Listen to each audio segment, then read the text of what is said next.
கிறிஸ்துவில் பிரியமானவர்களே, ஆண்டவராக இயேசு கிறிஸ்துவின் நாமத்திலே உங்கள் யாவரையும் வாழ்த்தி ஆசீர்வதிக்கிறேன். இந்த நாளுக்கென்று தேவன் நமக்கு அருளியிருக்கும் ஜீவ வார்த்தை யோவான் எழுதின சுவிசேஷம் 11ஆம் அதிகாரம் 40வது வசனத்தில் இருக்கிறது. நீ விசுவாசித்தால் தேவனுடைய மகிமையை காண்பாய். மார்த்தாளிடத்திலே ஆண்டவர் இயேசு சொன்ன வார்த்தையை தான் இங்கே வாக்குத்தத்தமாய் வாசித்திருக்கிறோம். அது அன்று அவர்கள் வாழ்க்கையில் உடனே நிறைவேறினது போல இன்று தேவன் உங்கள் கண்களுக்கு முன்பாகவும் தம்முடைய மகிமையை விளங்க பண்ணுவார். விசுவாசியுங்கள். பெத்தானியாவிலே பிரதானமாய் 2 வீடுகளை குறித்து வேதம் நமக்கு போதிக்கிறது. ஒன்று குஷ்டரோகியாயிருந்த சீமோனுடைய வீடு. மத்தேயு 26ஆம் அதிகாரம் 6 முதல் 13 வரையுள்ள வசனங்களையும், லூக்கா 7ஆம் அதிகாரம் 36 முதல் 50 வரையுள்ள வசனங்களை வாசிக்கும் பொழுது நீங்கள் அறிந்து கொள்ளலாம். இரண்டாவதாக பெத்தானியாவில் இருந்த வீட்டை குறித்து யோவான் 11ஆம் அதிகாரத்திலே எழுதியிருக்கிறது. அதாவது மரியாள், மார்த்தாள், லாசரு என்பவருடைய வீடு. இந்த 2 வீட்டிலுமே இயேசு அங்கே அவர் அமர்ந்திருந்த பொழுது, போஜனம் பண்ணின பொழுது, இந்த 2 வீடுகளிலுமே அவருடைய பாதத்திலே பரிமள தைலம் பூசப்பட்டது, தைலம் ஊற்றப்பட்டது. தைலம் ஒரே தைலம்தான், ஊற்றின நபரும் ஒரே நபர்தான். ஆனால் ஒரு வீட்டில் அதன் வாசனை அந்த வீடு முழுவதையும் நிரப்பிற்று என்று வேதம் சொல்லுகிறது. மற்ற வீட்டிலே அப்படிப்பட்ட வாசகத்தை நாம் காண முடியவில்லை. காரணம், ஒரு வீடு இயேசுவை கனப்படுத்த அறிந்திருந்தது. சீமோன் சுகமாக்கப்பட்ட சீமோன், அதாவது குஷ்டரோகியாயிருந்து சுகமாக்கப்பட்ட சீமோன் இயேசுவுக்கு விருந்தளிப்பதை அவன் செய்ய போகும் பெரிய கடமையாக பார்த்தான். ஆனால் மரியாள், மார்த்தாள், லாசரு என்னும் இவர்களோ அவரை கனம் பண்ண வகை தேடிக்கொண்டே வாழ்ந்தார்கள். எவ்விதத்திலெல்லாம் அவரை கனப்படுத்த முடியுமோ, எவ்விதத்திலெல்லாம் தங்கள் நேசத்தை வெளிப்படுத்த முடியுமோ, அவ்விதத்திலெல்லாம் அவர்கள் தங்கள் நேசத்தை வெளிப்படுத்தினார்கள். என்னை கேட்கிற தேவனுடைய பிள்ளைகளே, எனவே மகிமையில் ஒரு வித்தியாசத்தை பார்க்கிறோம், அற்புதங்களிலே ஒரு வித்தியாசத்தை பார்க்கிறோம்.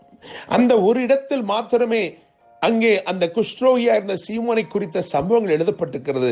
அதை தொடர்ந்து அப்படிப்பட்ட காரியங்கள் ஒன்றை வேதத்தில் பார்க்க முடியவில்லை. இயேசு தாமே அங்கே கேட்கிறார், சீமோனே, நான் உன் வீட்டுக்கு வந்தேன், நீ என்னை கனம் பண்ணவில்லை, நீ என்னை முத்தம் செய்யவில்லை, நீ என் தலைக்கு எண்ணெய் ஊற்றவில்லை, ஆனால் இவளோ என் பாதங்களை கண்ணீரினால் நனைத்து தைலம் பூசுகிறாளே, இவள் மிகவும் அன்பு கூர்ந்தாள் என்று சொல்லுகிறார். என்னை கேட்கிற தேவனுடைய பிள்ளைகளே, இந்த வீடு இயேசுவை கனப்படுத்த அறிந்திருந்தது. இந்த வீடு இயேசுவை நேசிக்க துடித்துக் கொண்டே இருந்தது. எனவே இந்த வீடு தேவ மகிமையை கண்டது. இந்த நாளிலும் நிச்சயமாய் நான் நம்புகிறேன், ஒரு வித்தியாசத்தை தேவன் ஏற்படுத்தும்படி விரும்புகிறார். உங்களுடைய வீட்டிலே ஒரு வித்தியாசத்தை கொண்டு வர தேவன் விரும்புகிறார். உங்களுடைய மகிமை, அதிலே ஒரு விசேஷத்தை தேவன் ஸ்தாபிக்கும்படி விரும்புகிறார். இந்த நாள் நீங்கள் எவைகளெல்லாம் முடிந்து போனது நினைக்கிறீர்களோ அவைகளை தேவன் தம்முடைய மகிமை கொண்டு திரும்பமாய் உயிர்ப்பிக்க விரும்புகிறார். முடிந்தது என்று சொல்லுகிறவைகளுக்கு ஒரு மகிமையான துவக்கத்தை தேவன் ஏற்படுத்த விரும்புகிறார். அந்த வீடு துக்கமுகமாய் இருந்தது உண்மைதான், அதில் இருந்தவர்கள் எல்லாரும் துக்கித்தார்கள் உண்மைதான். ஆனால் அந்த துக்கம் சந்தோஷமாய் மாறினது. தேவனுடைய பிள்ளைகளே, வேதத்தை வாசிக்கும் பொழுது இயேசு கிறிஸ்து உயிரோடு எழுப்பினார் என்று சொல்லக்கூடிய 3 சம்பவங்களை நாம் கவனிக்க முடியும்.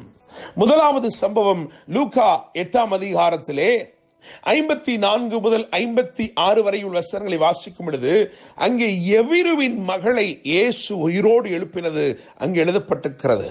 12 வயது நிரம்பின எவிருவின் மகள் உயிரோடு எழுப்பப்படுகிறாள். எனக்கு கேட்கும் தேவனுடைய பிள்ளைகளே, அவர் ஏன் அவளை உயிரோடு எழுப்பினார் என்றால், யூதர்கள் நம்பினார்கள் 12 வயதிற்கு பிறகு இருக்கிற காலம் கனி கொடுக்கும் காலம். எனவே அவர் கனி கொடுக்கும்படிக்கு அவளை எழுப்பினார்.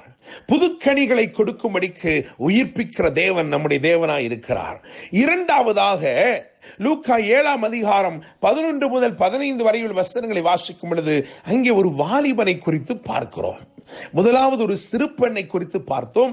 இங்கே ஒரு வாலிபன் இருக்கிறான், நாயினூர் விதவையின் மகன். அவனை வாசலிலே இயேசு சந்திக்கிறார். அவன் மரித்து போனான் என்று அடக்கம் பண்ணும்படி கொண்டு செல்கிறார்கள். அந்த வாசலிலே, நாயினூர் வாசலிலே மரணத்தை நேருக்கு நேர் ஜீவன் எதிர்கொள்கிறது. ஆண்டவர் இயேசு அந்த மனுஷனை, அந்த பிரேதத்தை நிறுத்தி அந்த பாடையை தொட்டார் என்று எழுதியிருக்கிறது. உடனே வாலிபன் பிழைத்தான், அவன் எழுந்து உட்கார்ந்து பேசத் தொடங்கினான் என்று எழுதியிருக்கிறது.